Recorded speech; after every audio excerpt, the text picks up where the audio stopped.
Well, hello there. It's me again, Dave, the Emperor of the Nerds, and this is the War, Sports, Politics, and Dragons podcast. It's episode 31, and today is Monday, April 13th, 2026. Happy Monday, and I hope you're having a great day. Now let's get the standard announcements out of the way. As always, you can follow us on not just Spotify, where we began, but on Amazon, Audible, and iHeartRadio as well. Meanwhile, if you want to help us get some better tech, you can donate through our Patreon page, which I'll mention in a minute.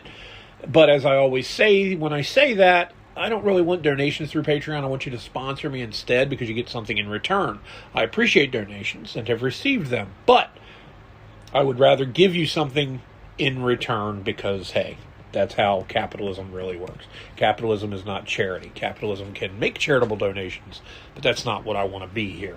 Anyway, you can donate through Cash App and Venmo. The handle is the same for both WSPD Pod. Patreon is patreon.com/WSPDragons. You can get freebies there, plus special extra content, so check it out. The first 9 chapters of my first completed novel, Love's Crucible, are on there now. The first chapter is available there for free. You can become a sponsor to read the rest as it comes out, and as all my future works come out, for as little as $3 a month. $3. Just $3, and you can support a writer who's been writing his entire adult life, literally since I was 18 years old. And there are 24 plus novels in the pipeline, so they'll be coming out for years, all for just $3 a month. But that's enough that. It is now time for the show, and of course, we will start with war. Surprise, surprise, surprise. The IRGC has refused to back down in talks with the country that's going to kill them all, so it looks like the ceasefire that was in place a few days ago will be ending soon. It was only a 2-week ceasefire as it was. Last night, President Trump announced that the U.S. Navy will blockade the Strait of Hormuz. I guess that's one way to do it, is to blockade the blockade, but then realistically, all that Iran has is some free-floating naval mines that they deployed and some drones and stuff that they can harass ships with. Of course, you know, a drone with explosives on it hitting an oil tanker can be catastrophic, and that's why the issue is there. But those numbers are decreasing. They're running out of stuff, and they will continue to run out of stuff because the ability to produce it is also being degraded, or was also degraded during the fighting. So it's just a matter of time. And I'm now seeing even more reports of Iranian citizens rising up and attacking IRGC troops in various locations. So there is a civilian insurgency going on in the country, but you won't hear about it from the mainstream media because they want the Iranians to win because they hate Trump just that much. Okay? But speaking of which, speaking back to those mines in the Strait of Hormuz. By the way, the Strait of Hormuz is shaped vaguely like an upside-down U. At the apex, or what would be the bottom of a regular U, at the apex of this is the narrowest part of the strait, where it's only 20 miles wide. But of that 20 miles, only about 6 of it is deep enough to be navigable by some of the bigger double-hulled tankers that go through. So it is a very narrow choke point, as I've said before. It's right now the most important choke point on Earth. There are about a dozen of them worldwide. I won't go into all of them, but that's number one on the list of priority for people right now because around 25 to 30% of the world's oil supply can go through that. But when you look at the numbers of tankers that are headed to the U.S. to pick up oil, well, the U.S. is going to have a little bit of an economic boom in that regard, but the thing is, the U.S. oil trades on the global market, so Americans will not be getting a discount for it, which kind of sucks. And prices will continue to go up for a while, but once this is all resolved, they will go back down. It's just a matter of time. Meanwhile, the mines that were laid are free-floating, and they're used to disrupt international shipping, as the IRGC has admitted. And just so everyone's clear, that is a war crime. But the liberals in the West hate Trump so much more than they love facts and objective reality, so that will be lost on them. I gotta tell you, I'm convinced that the left will, if they think it'll work for them, destroy the world just to oppose whatever Trump does. I honestly think that if Trump announced that he had cured cancer tomorrow, The next day, George Soros would have paid for a march, and 200,000 boomer liberal idiots would be waving machine-printed signs walking down Constitution Avenue in D.C. We want cancer! We have cancer! We love cancer! Not having cancer is racist. Trump is still bad. It doesn't matter. And I got to level with you, man. It's got to be tiring to be a liberal. Waking up every day wondering what to be upset about, what your TV is going to tell you is wrong today. Oh, God. Because all they're doing is regurgitating the same crap talking points that you hear from the Democrat politicians. What they're saying is literally cut-paste the same crap at all these different accounts. Okay, to date, just in this Trump term, these protesters and prominent Democrat politicians have sided with all of the following: rapists, human traffickers, that's people who put people in slavery for various purposes. Okay, human trafficking sounds a little too sanitized, so they're really slaveholders. But then, hell, the Democrats did, of course, start the bloodiest war in American history to protect slavery. So, yeah. Murderers, dictators, drug lords, democidal maniacs like the IRGC, all because Orange Man is bad. Oh, so bad. So very bad. He's so bad. What has he done today that's bad? Oh, well, it's got to be something. Orange Man is always bad. Orange Man is so bad. He's terribly bad. I honestly think Donald Trump should announce that he's trans just to watch them abandon the troons, too. Because the Democrats will dump anyone inconvenient for them if it gets in the way of their search for power. And we will get into that, into the politics part. But for now, we're working on war and the related things with that.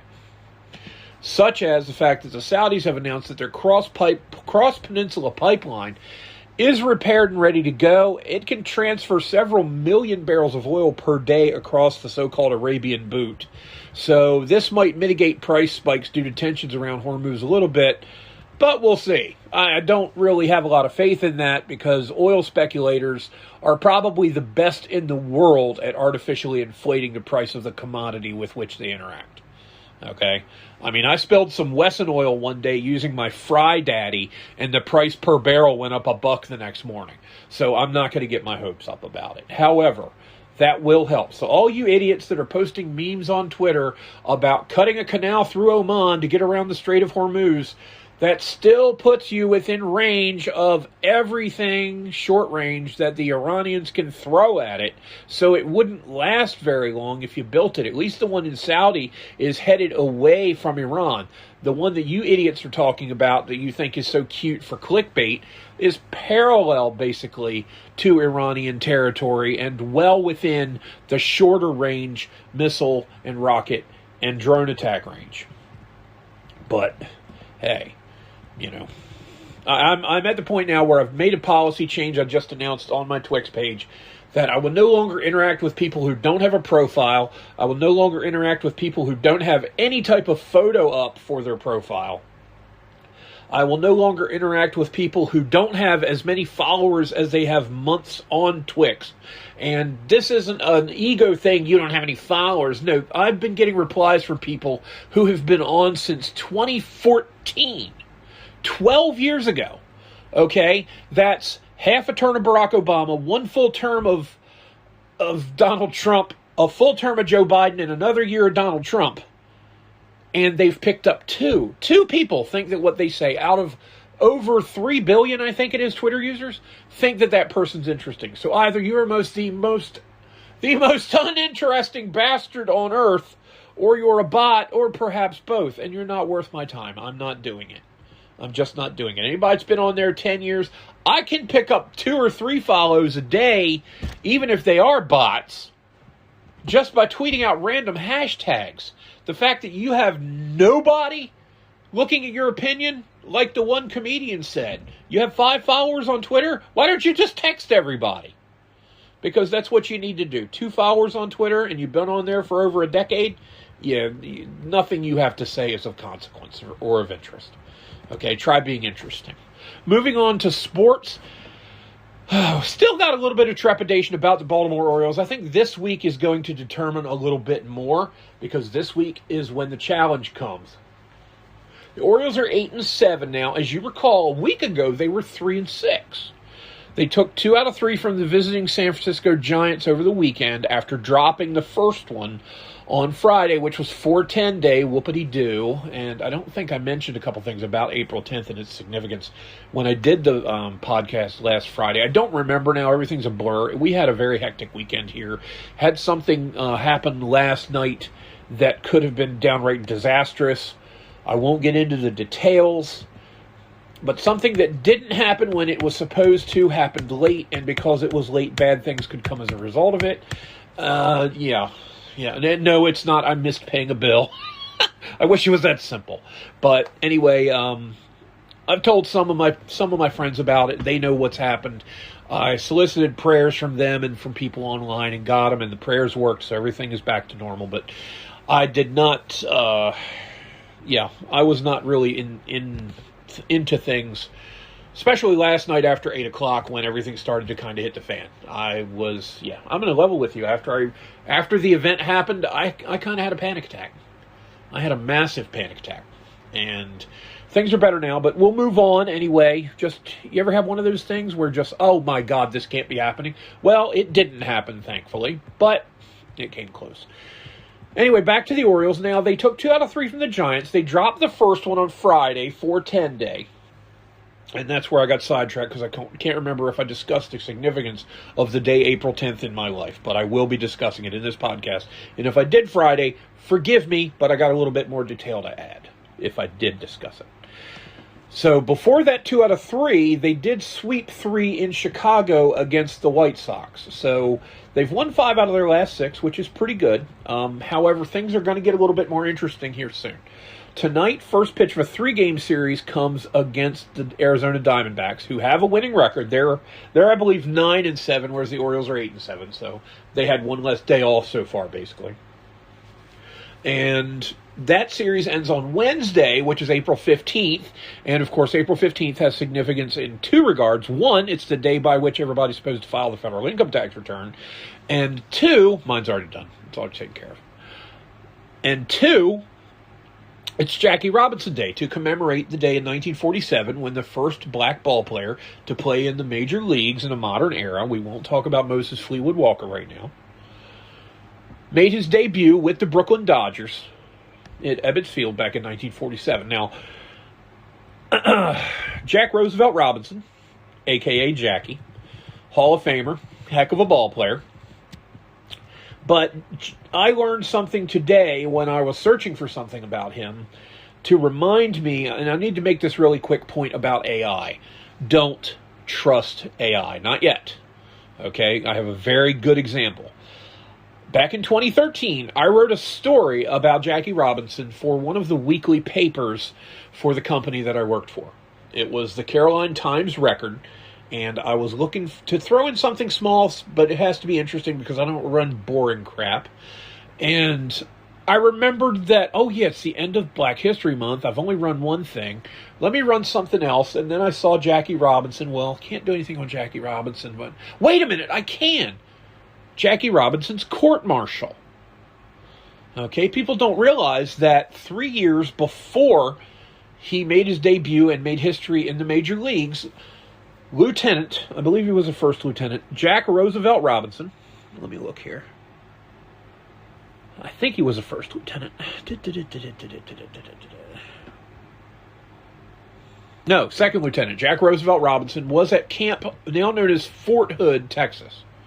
And on July 6, 1944, was nearly drummed out of the U.S. Army for something. But we'll get to that in a moment. I want to talk about the AI thing real quick. So I was searching I used my name, the name of the paper I worked for, Jackie Robinson, and the AI results said, well, there might have been an article written by this guy, but it's all been about this and this and this, and there is no mention of Jackie Robinson in his articles. Bullshit!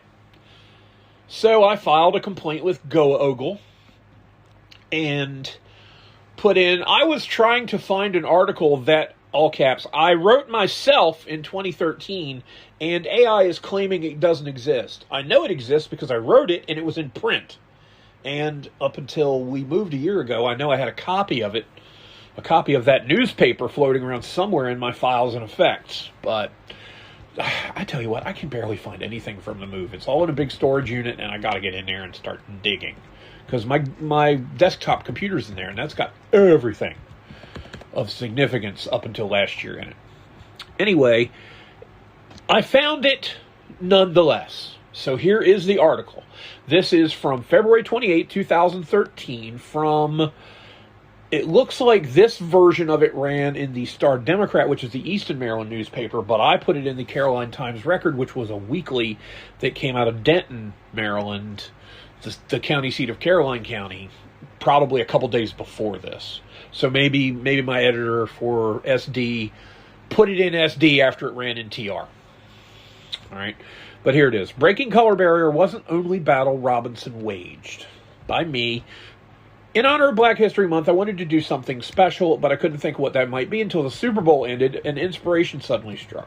With the game's exciting conclusion, congratulations, Ravens, you had me worried. That was the game where they beat the 49ers, where there was the blackout, the power at the Superdome in New Orleans went out for like 40 minutes. Anyway, came to the realization that Major League Baseball would begin soon, and that segue helped me remind my favorite right-handed baseball player of all time, Jackie Robinson. Babe Ruth, my favorite ball player, was a lefty. But Jack Robinson is my favorite right-handed hitting ball player. Everybody knows the big stuff. First black major leaguer, a man through all manner of strife in breaking the barrier, and who died entirely too young at 53. But did you know about his court-martial? I first heard about it some time back, but didn't learn much about it until poking around the internet one recent morning. Many have heard the story of Rosa Parks' ordeal when she refused to surrender her seat on a public bus in Montgomery, Alabama in 1955.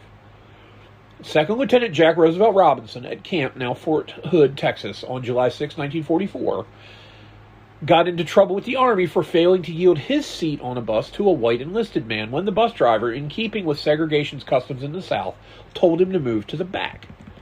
John Vernon's article in the spring 2008 issue of Prologue, the official magazine of the National Archives and Records Administration, describes the incident between Robinson and the driver Milton Renager and the subsequent involvement of dispatcher Beverly Younger and many others that fateful day. As the incident, which began with a few words between Renager and Robinson, escalated into a multi-person argument at Robinson's stop, a crowd formed consisting of white civilians, soldiers, and MPs, military cops.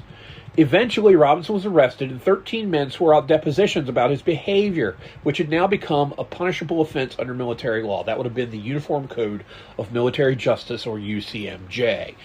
I think that's what it was still called back in 1944. I may be wrong. Robinson, who had been confined to quarters in a military hospital, to which he was returning that day, the young officer had a bone chip in one ankle for years due to a college football injury. He had been confined to quarters at the military hospital because of the affair, was not alone in dealing with such racially motivated incidents in the Jim Crow South. Heavyweight boxing legend Joe Louis had been denied use of a public phone earlier that year in Alabama, it was reported, due to the color of his skin.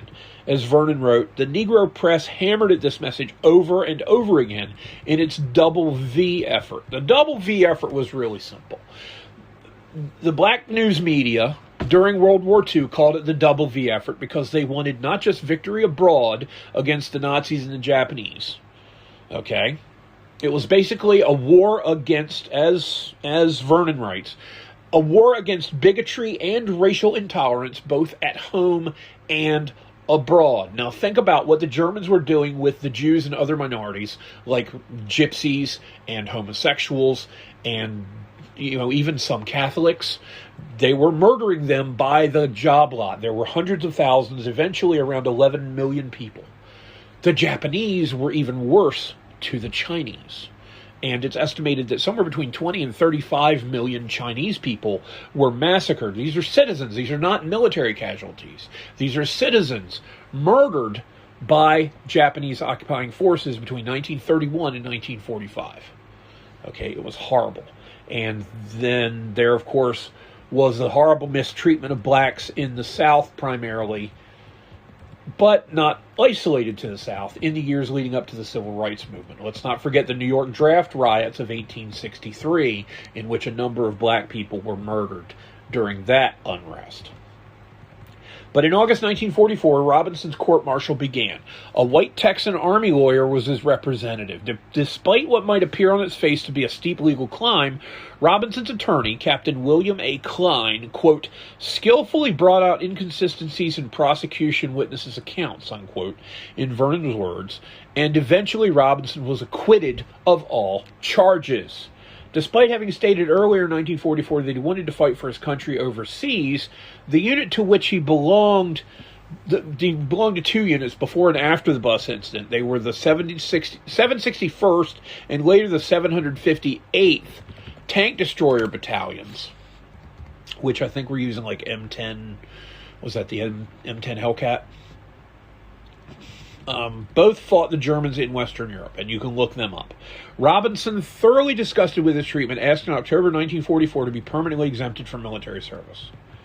His request was granted. The 761st fought in the Battle of the Bulge from late December through mid-January 1945 and suffered heavy losses. Nearly a third of its original complement of 760 men receiving the Purple Heart.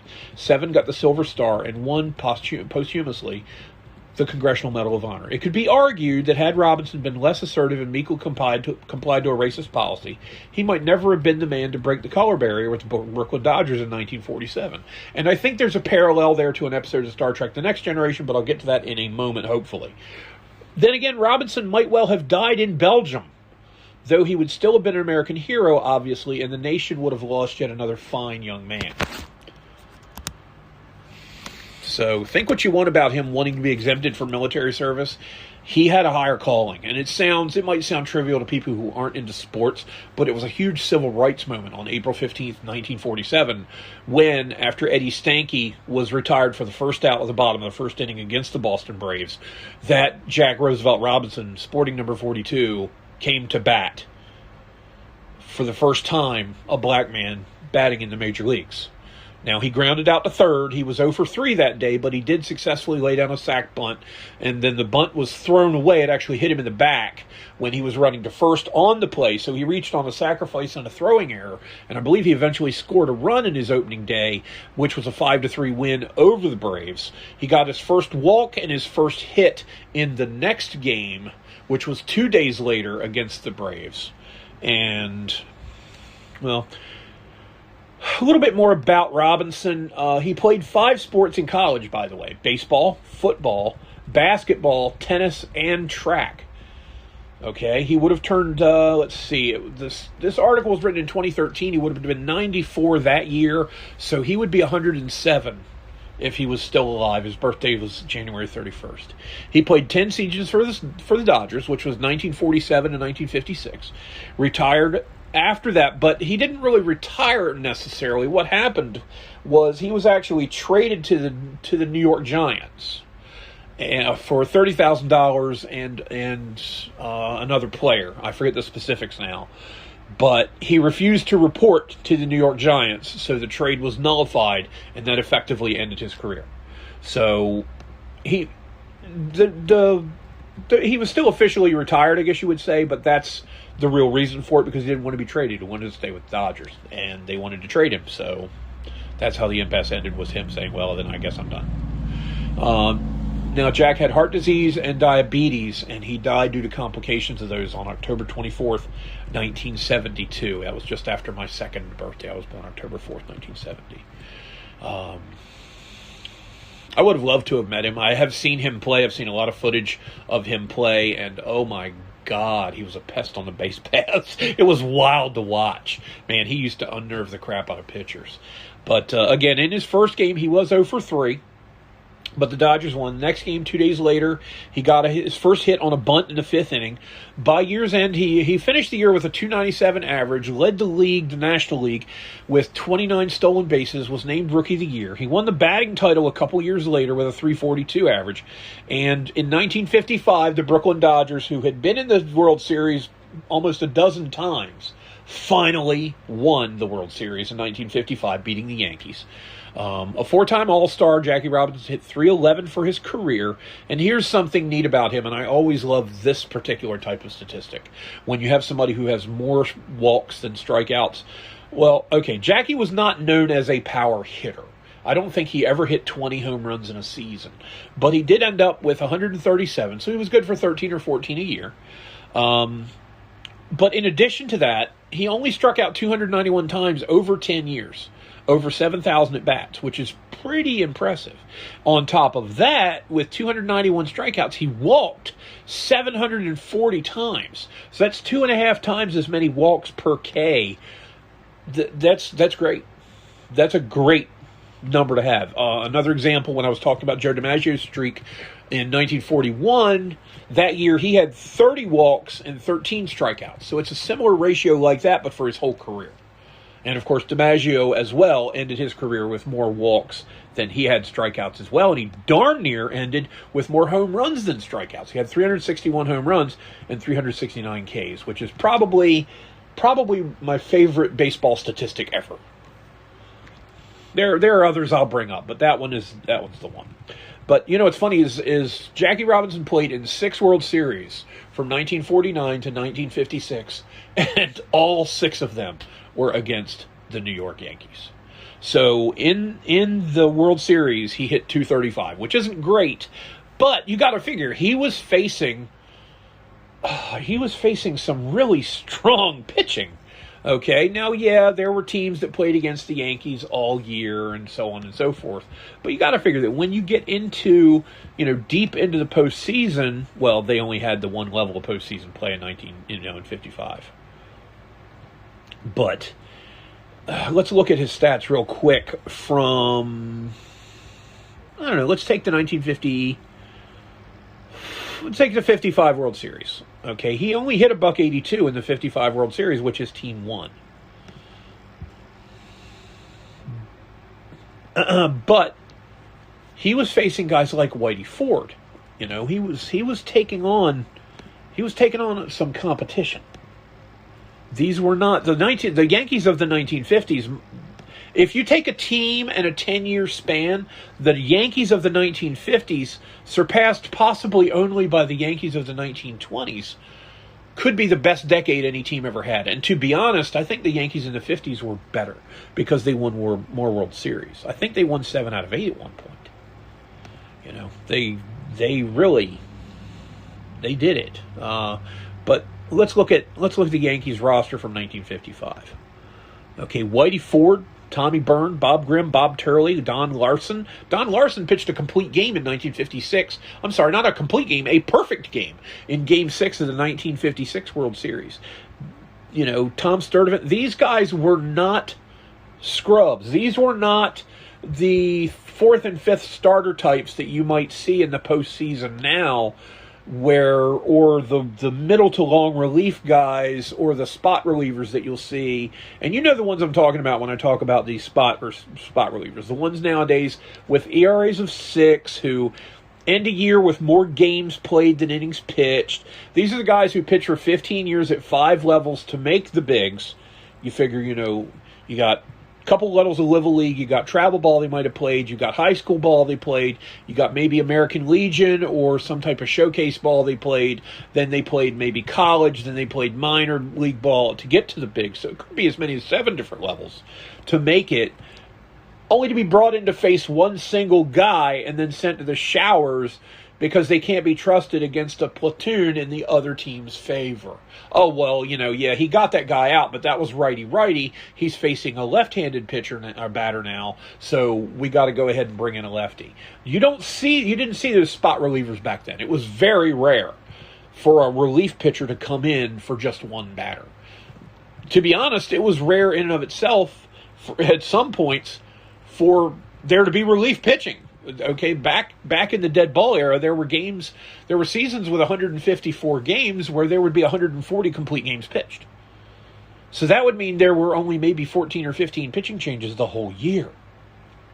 You can see that.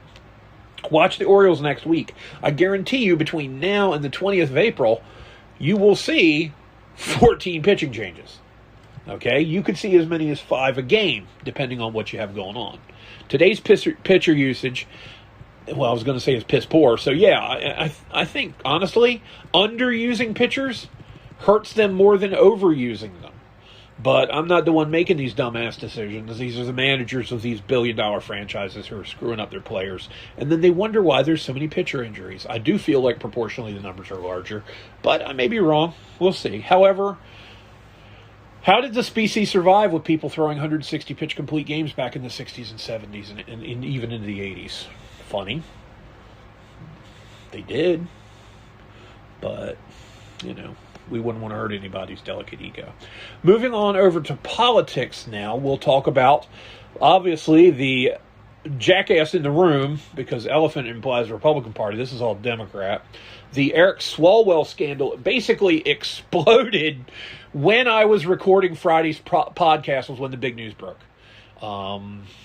There had been some rumblings on the jungle drums about him for a couple of days, but it blew wide open Friday afternoon, basically around the close of business, as, the news cycle began to settle down for the weekend, as I call it, when the European bureaucrats had checked out for the weekend at 3 p.m. on Friday.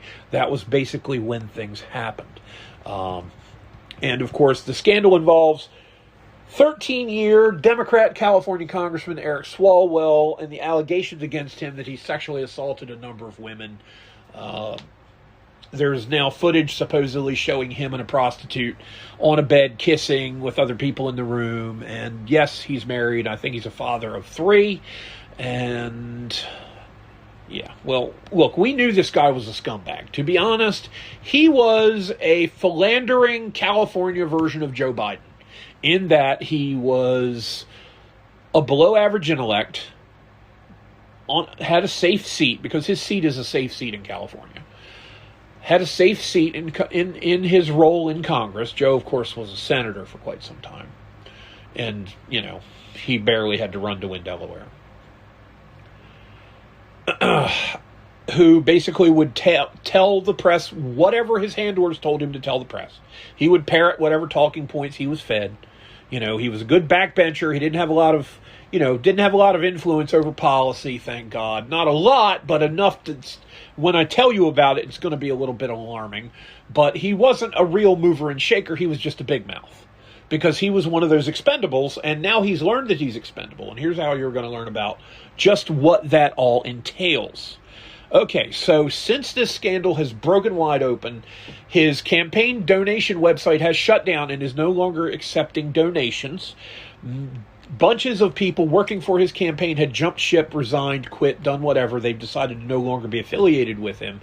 And as of last evening, I believe it was, he officially dropped his bid for the governor's seat in the state of California.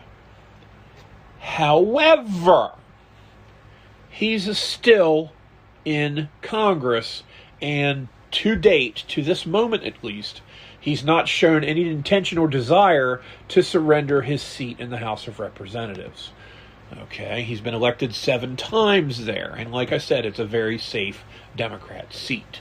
But there's a very specific reason the Dems are calling for him to drop out of the governor's race, but not his congressional seat. And you read this first on Twix, if you follow me on Twix. It's the WSPD podcast. I've got some bangers coming out, but I don't have much reach. Follow me on there, and you'll see it. I'm not one of these slop slappers who goes out and retweets this and that. What do you think? Here's a poll. What would you have done? Did you vote for this? What's your favorite color? What do you think? No, I'm not an engagement farmer. I'm somebody out there who's got something to say. Okay?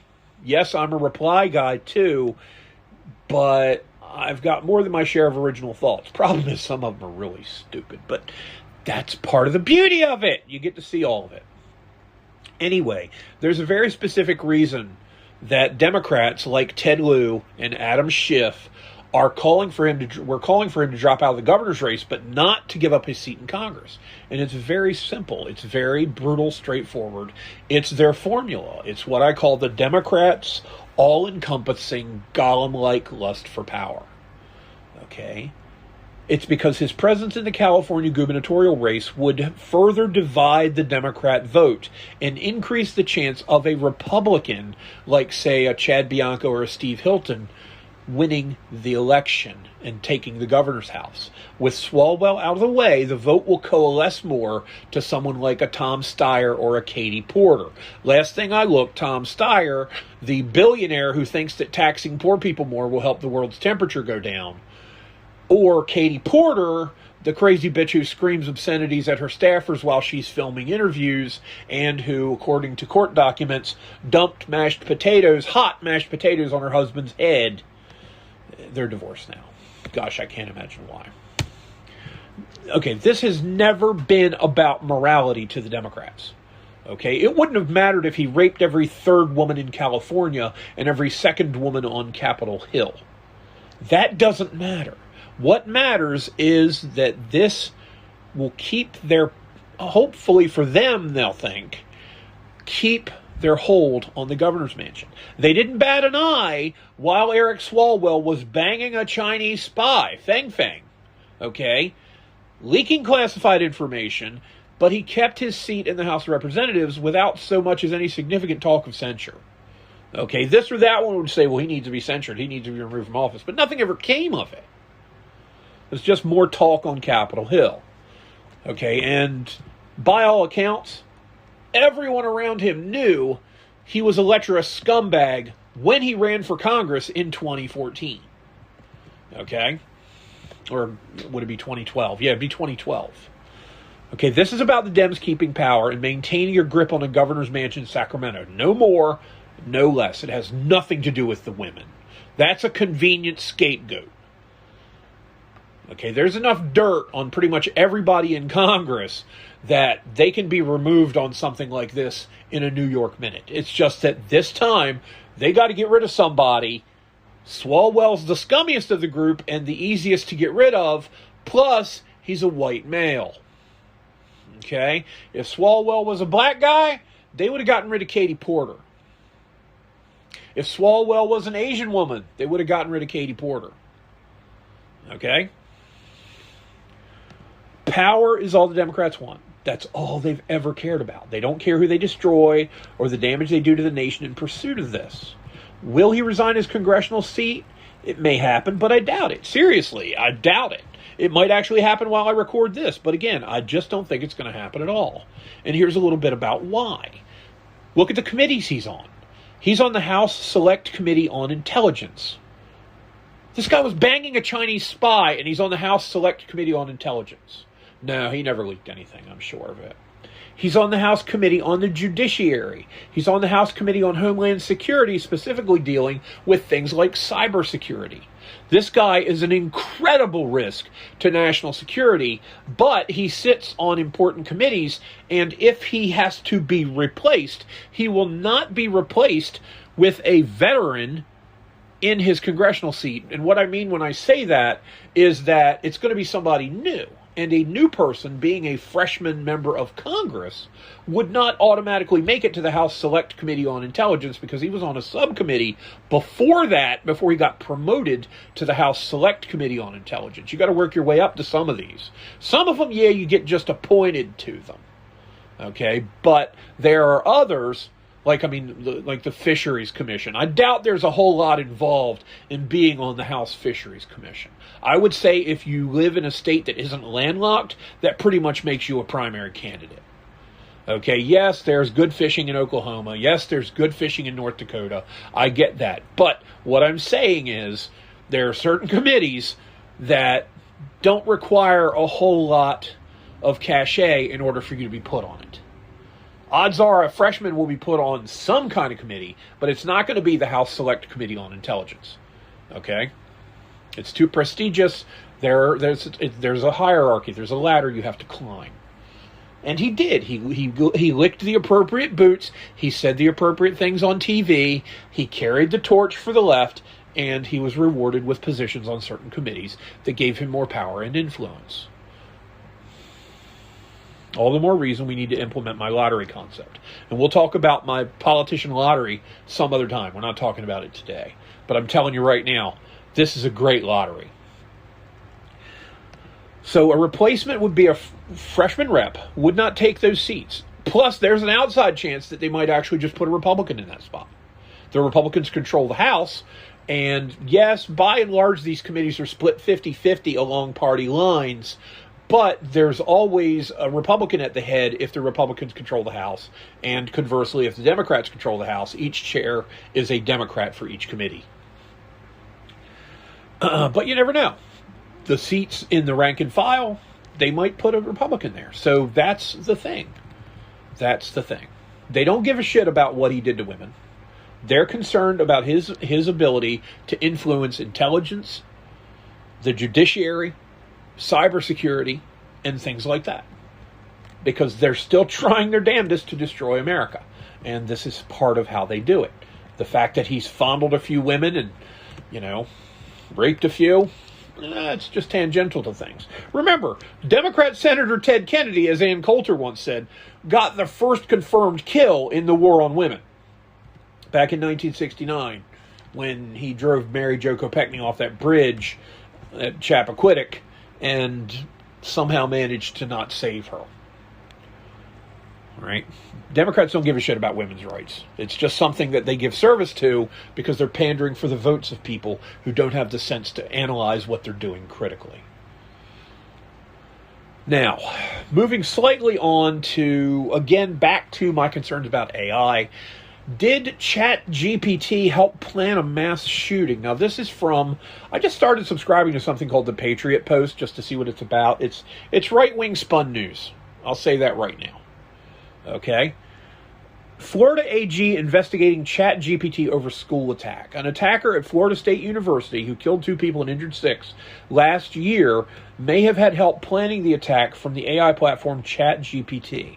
Now, Florida Attorney General James Uthmire has launched an investigation into allegations that ChatGPT was involved. Quote, we've also learned that ChatGPT may likely have been used to assist the murderer in the recent mass school shooting, Uthmire explained. AI should exist to supplement, support, and advance mankind, not lead to an existential crisis or our ultimate demise. The perpetrator allegedly used the chatbot to gain information on the best way to target the school, as well as how to use the firearm prior to the attack. Just remember, folks, Democrats have guns too, and we're reminded of it every time there's a school shooting.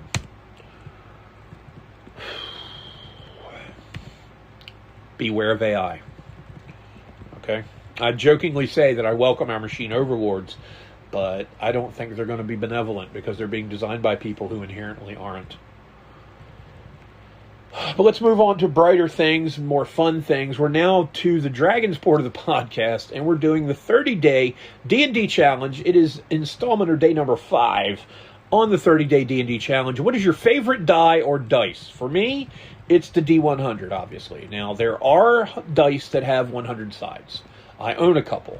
Lou Zocchi, who is a retired, I forget if he was a colonel in the Air Force or if he was in the reserves or what. But anyway, Lou Zocchi of Zocchi Science, you can go to his website. He's got some great dice. They're very high quality, and they last a long time. As in, I've got dice I bought from Lou at one of his displays at a convention in Baltimore in 1987, and you can barely tell they've been used.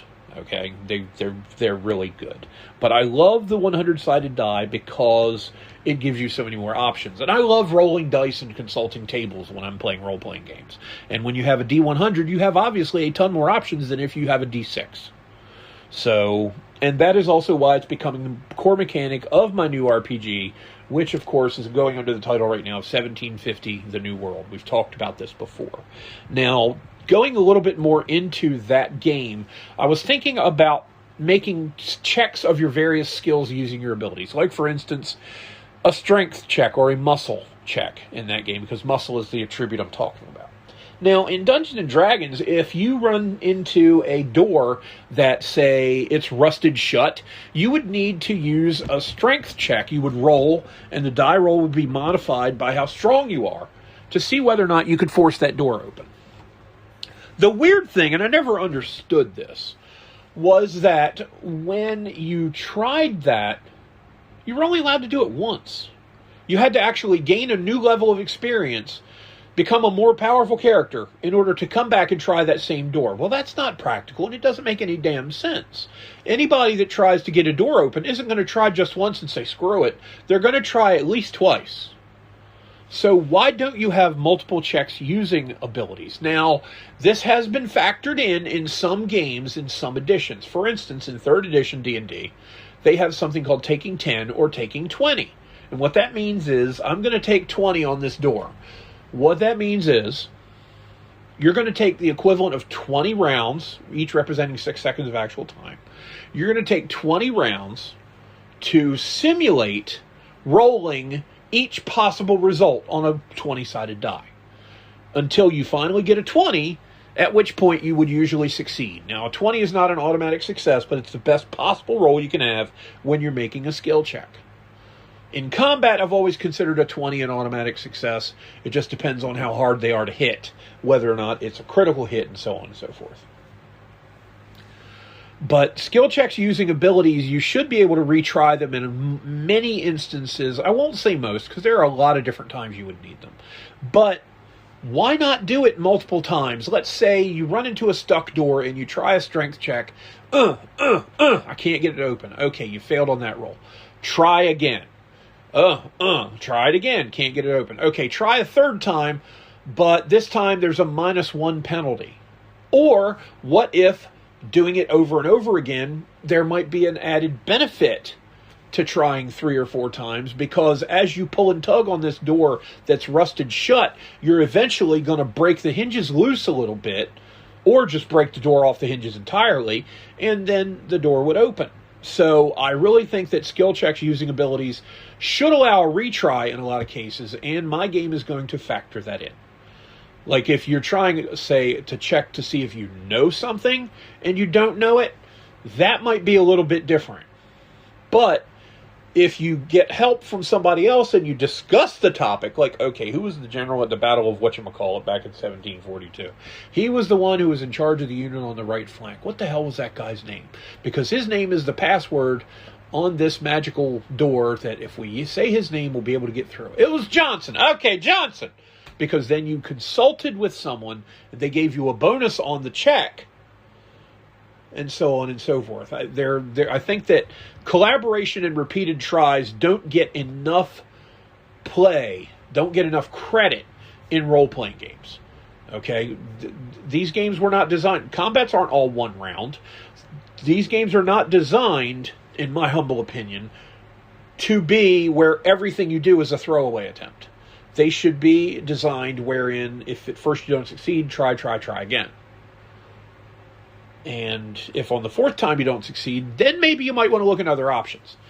But the first time, yeah, give it another shot. Maybe you'll get lucky the next time. But that's just me. And again, it's something that's going to be taken case by case. And there will always be exceptions to each case. What if the door isn't just stuck, but it's barred and... it's not just that the hinges are rusted shut, but that there is a latch on the other side that's holding firm, and it's rusted shut too. So, case by case. But again, the back to the original thing, the 30-day challenge, my favorite die is the D100. Of course, the 100-sided dice, the dice that Luzochi sells are like golf balls, and they've got, I forget if it's sand or what it is inside of them. You can hear it rattling around. And they will roll forever. So make sure when you roll one, you do it inside of something like a tray. There are dice trays that you can use in the game.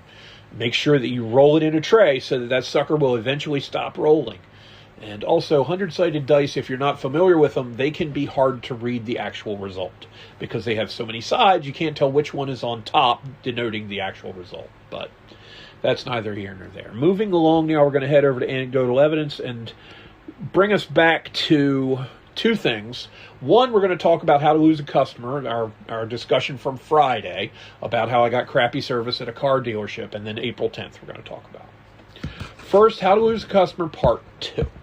Still nothing from the car dealership that treated me badly Friday. If I don't hear anything by Thursday, I'm going to give them a little more time, because technically I sent them a complaint at like 4 o'clock on a Friday, so maybe they didn't get it by the close of business, and now they've had all of today to look at it. I'm going to give them through Thursday, and if I don't hear anything from them by Thursday, I will go over it again Friday, and I will name names, and they're going to hear it then.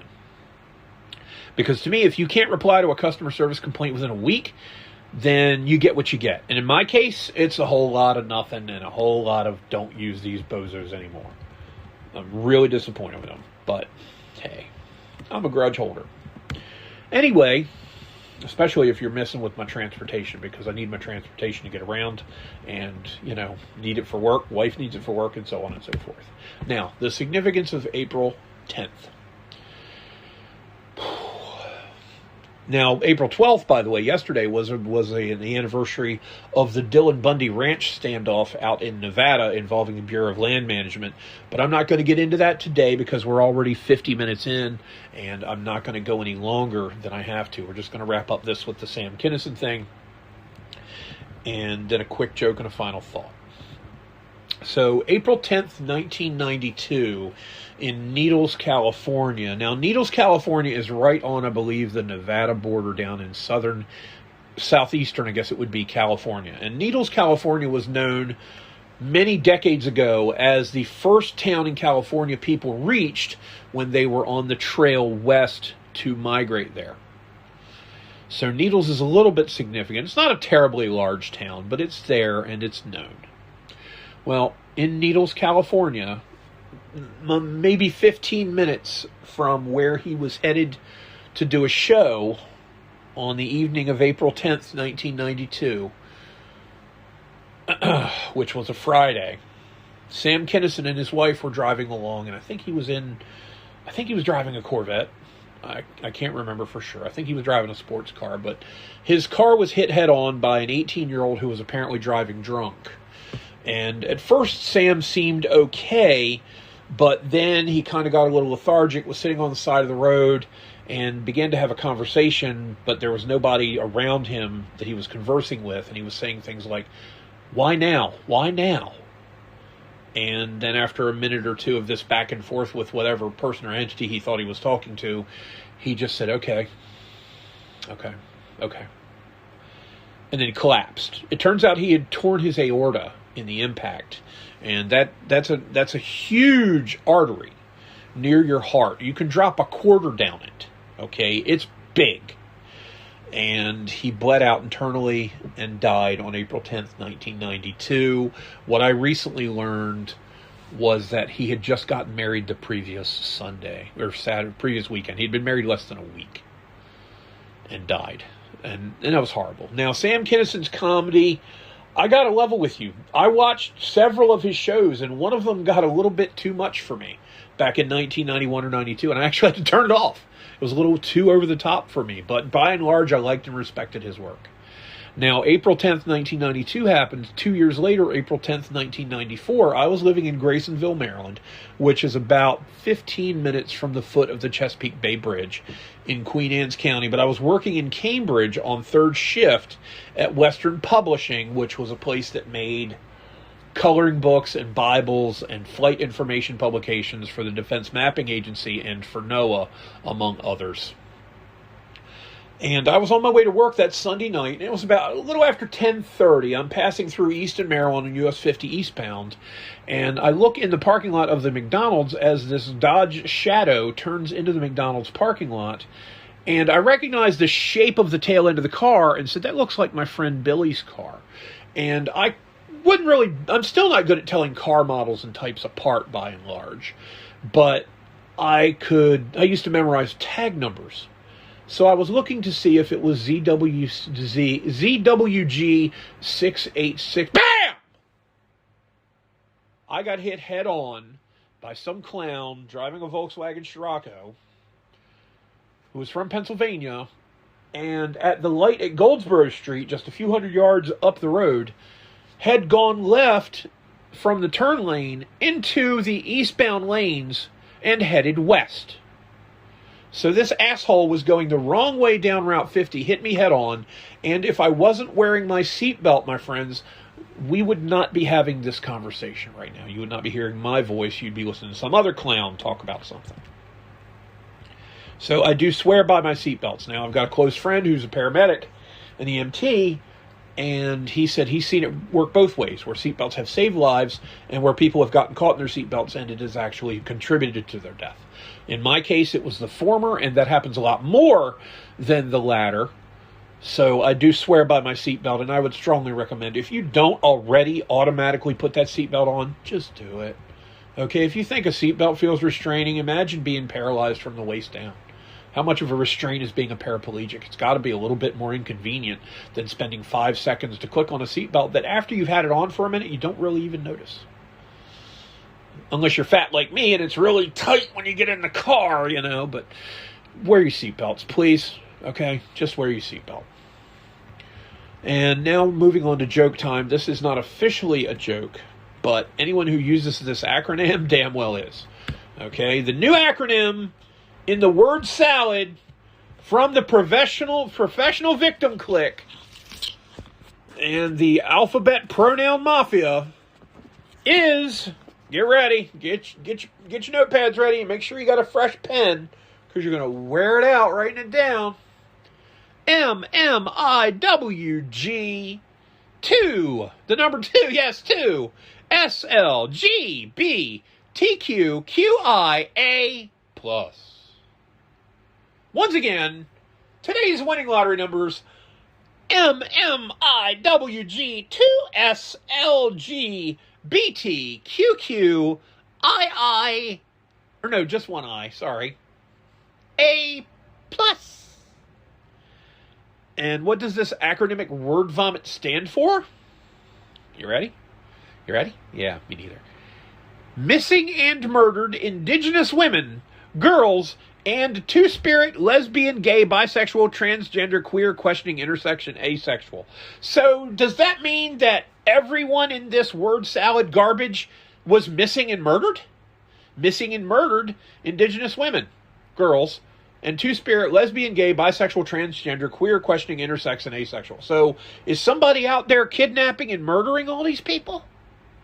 No. They just tacked on the first 5 or 6 characters because they want to sound like they're edgy and they're down. It's so stunning and brave. Oh, goodness. Oh, it's so great. In other words, what does this acronym really stand for? White people who want to be a victim, to the exclusion of black people who already have their own scam, and that's called Black Lives Matter. Because you may or may not have noticed, but BLM, not to be confused with the Bureau of Land Management, which is another scam, but that's one that our taxes pay for. Black Lives Matter has not donated penny frickin' one to black neighborhoods. They have done a good job at buying large mansions, BLM, and burning, looting, and murdering, BLM, but they're not too big on actually making a donation to, say, black families who are struggling, especially now if things are so bad and groceries are so high and gas is so expensive. No, they're not donating to that. What you have is they're instead swindling the money to give their friends 6-figure contracts to provide security for them, because they invented a hashtag on Twitter and they somehow need to have a bodyguard now to the tune of $650,000 a year. Yeah, just a waste of money. And speaking of concerns over money, final thought's going to be about the third Gulf War, as I'm calling it, what's going on in Iran. And the complaint from the left that it's costing $1 billion a day and we could be solving the world's problems with $1 billion a day. Why haven't we already? $38 trillion in debt, $35 trillion spent on entitlement programs. Why haven't we solved these problems already? Real simple, and we're going to break it down.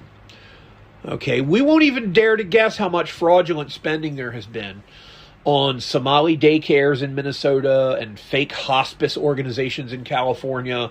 And God only knows what's going to be uncovered when old J.B. Pritzker in Illinois gets investigated, because apparently they're trying to sick Nick Shirley on him. One 24-year-old kid, Nick Shirley, with an iPhone, found literally billions of dollars of fraud in a couple of afternoons in just Minnesota and California. But since we're talking about $1 billion a day in federal spending, let's go down the list of things that we're spending our money on. Social Security, $2.25 billion a day to underfund retirements for people who have worked their entire lives and paid into the system thinking that they're going to be able to live off of Social Security, which is the biggest myth, and Social Security is one of the biggest Ponzi schemes in American political history. If you don't have a retirement fund separate and apart from Social Security, you are going to struggle in your retirement. Unless your home is paid for and you have the common sense to not go through a new car every 2 or 3 years. Okay, if you participate in significant amounts of commerce, your fixed income from Social Security will probably not get you very far. We'll delve into the particulars of that later. It's been estimated that of that $2.25 billion a day, which is over $800 billion a year, that up to a third of it could be waste, fraud, and abuse. Waste, fraud, and abuse in terms of mailing checks to people who are 150 years old, mailing checks to people who don't qualify, mailing disability checks to people who are able-bodied, and so on and so forth. So there's $750 million a day. That's 3/4 of the Iraq War covered in equivalency by just getting rid of all the untoward crap that goes on involving Social Security disbursements. As I recall, the Department of Governmental Efficiency recommended cutting something like 6 or 9 million names off the Social Security rosters because they were all listed as being age 120 or older. Okay? To put that into proper context, 6 million people is roughly equivalent to the entire population of Maryland, where I live. So if everyone in Maryland was dead or over 120 and they were still getting checks from the federal government, people would notice and people would ask questions. But for some reason, the Democrats want to stop these cuts from being made because apparently people who were born in 1866 really need their Social Security. Meanwhile, people born in 1966 can't get by because they're spending taxes for people who come here from foreign countries and immediately go on entitlements. Because one party is paying people to vote, while the other party is hoping people will get paid to work. Net interest on the national debt. This is the operating debt of $38+ trillion that we currently have as a nation. It doesn't account for, again, as I've said, the GAAP, the unfunded liabilities that you can find at the bottom of the screen on usdebtclock.org, which I've mentioned before. That's something on the order, I want to say, of $130 trillion. So it's almost 4 times as much in promises that we've made to pay people that we have yet to actually fulfill. On health services, this does not include Medicare. $1.45 billion a day. And again, let's not discuss healthcare fraud, abuse, waste, overbilling, and so on and so forth. That's on stuff like Medicaid and things of that nature. Medicare comes in at $1.42 billion a day. And again, probably a third waste, fraud, and abuse. So between those two, you're looking at $950-ish million a day wasted on people who are cheating or gaming the system. Then there's income security, which comes in at $1.03 or so billion a day. This is cash hands out to people like temporary assistance for needy families. And again, there's tons of fraud. But we can't get rid of it because, you can't starve the beast. The beast has to keep getting more and more food to provide less and less. Anyone else notice, no matter how much we pay in taxes, the services keep diminishing? Why is that? Doesn't it strike you as odd? Talking about diminishing services and talking about not getting your money's worth, I can clearly recall in 1995, when he was Speaker of the House, Newt Gingrich gave a speech at the University of Georgia, and the 2 numbers that stuck out to me were the following. He said that if you took the average American salary and took their Social Security contribution, which would have been, 6.2% of their gross income, and put it into the market, the stock market, at whatever rate the stock market returned it as, just, if you bought SPDRs or put it into various stocks or put it in the Dow Top 30, whatever the case may be, if you invested it into the market as a whole at the average rate of return, someone who starts at 21, by the time they're 65, The typical American would have $975,000 to draw on in their retirement, and the average person age 62 would only live about 15 to 17 years. $975,000 over 15 years is well over $1,000 a week. People are getting $1,500 to $1,800 a month. And that's if they've put in a ton of money. The average person in their lifetime receiving Social Security gets not $975,000, but as of 1995, $175,000. Now let's factor in inflation and basically double those numbers. So instead of $1.95 million, $50,000 shy of $2 million, they're going to get $350,000 over their lifetime. That's a factor of almost 6. It's over 5.5 times as much money if you put it in the stock market. But the stock market goes up and down, and what if you're going to cash out in a year and then the stock market tanks and you lose half of it? Well, half of 6 times garbage is still 3 times garbage, for one thing. Plus, you don't have to leave it all in the market. What you do is you tier the system.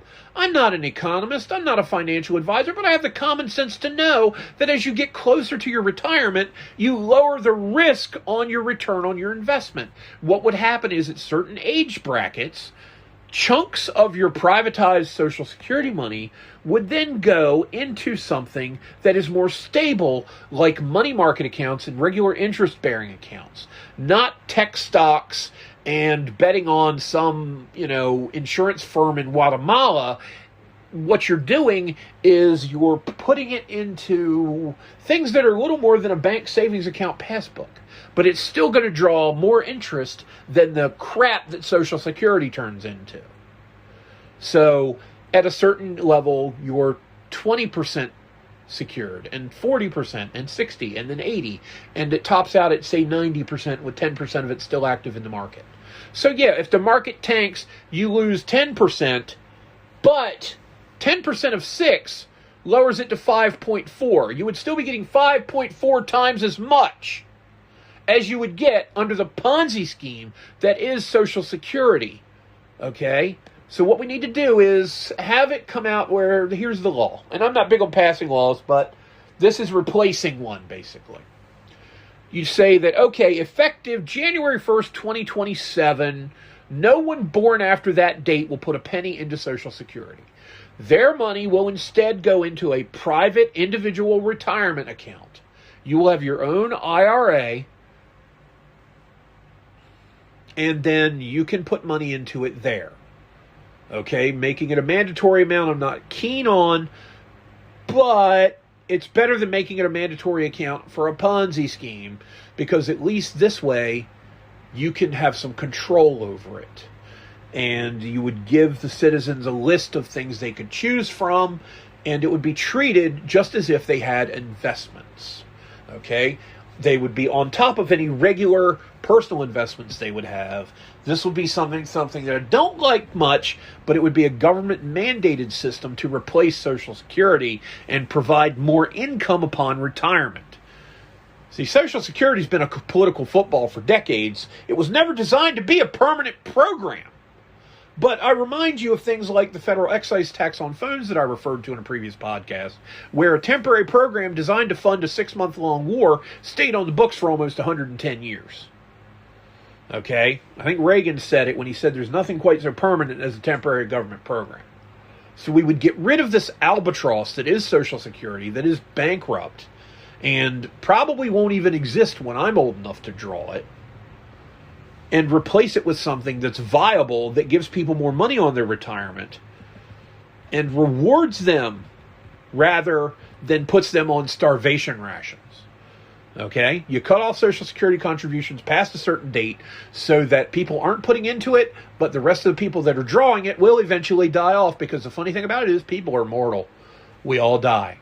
And if everybody born at a certain point or later, I'm talking about people who are yet to be born, are not even putting into it when they are, okay? And we're talking about people who aren't born when they're old enough to work. So you're talking about 15, 16, 18 years of age when they begin working. So this isn't a program that would instantly tomorrow, bang, bang, bang, cutting off your Social Security and mom's not going to get her check anymore. No, that's the scare tactic the left would use. This is a way smarter idea of doing it, wherein 15 years from now, young Timmy, who's not been born yet, doesn't put money into Social Security. It's listed as an IRA, and it's basically drawn on the average market rate of return. There is a way to make it happen. Again, we can put a man on the moon and monitor his heart rate from 240,000 miles away with less technology than a pocket calculator has now. Okay? I'm sure there's a way that we can make IRAs for people, since, considering they already exist. So, it's a plan, but what do I know? Makes too much sense, so there's no way in hell government would get into it. They'll just keep fucking things up with Social Security for another 100 decades or until the Republic collapses. And people will go, well, I guess I'll get my Social Security and then I can retire and I'll do great. Gosh, why is bread $9 a loaf? Anyway, I'm doing great, but whatever. And that's going to wrap it up for the day, folks. Hope you had a great Monday. Hope you're going to have a good Tuesday. We will talk to some of our people on Wednesday when I do my live Patreon, and you get to see my ugly mug. And I'd recommend joining up. Top tier subscribers get that. And there's going to be some more stuff. Going to be setting up the Discord channel soon. So we'll have that as well. Make sure to follow the show on Twitter. As I mentioned earlier, the handle is at the WSPD Podcast. On TikTok, we are WSP Dragons. More stuff is coming there and other places. There's not enough time in the day, as I've said, even when I had that period where I wasn't sleeping. I did actually sleep a couple hours last night. But anxiety chewed me up until things got resolved this morning promptly at 8 a.m. thanks to a very, very fortuitous phone call. But you can help sponsor us through our Patreon page. It's patreon.com/WSPDragons. You can join us there. You can also help us upgrade our equipment, pay our operating expenses, such as internet and phone is what I'm looking at basically, via Cash App and Venmo. At both of those, it's WSPD Pod. And as always, you can hear us on Spotify, where we began. Please follow us there, along with iHeartRadio, Audible, and Amazon. And always, as always, this is Dave the Nerd Emperor, signing off. Have a great Monday. Free Iran! Go Orioles.